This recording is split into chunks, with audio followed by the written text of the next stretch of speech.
Police brothers అట్లా చూడొచ్చా?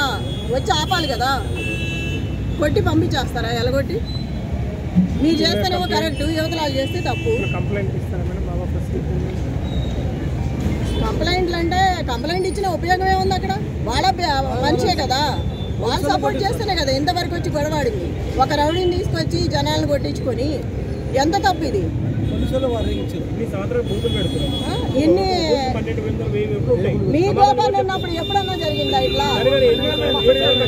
మనిషి అడిగి వేస్తాడంటే పారిపోయేవాళ్ళు ఆల్రెడీ. నేను కూడా ఎన్ని రోజులు కాముకోండి, ఎందుకంటే గొడవలు బాగోవని. అలసిగా తీసుకొని పద్ధతి లేకుండా ఇట్లా చేయకూడదు కదా.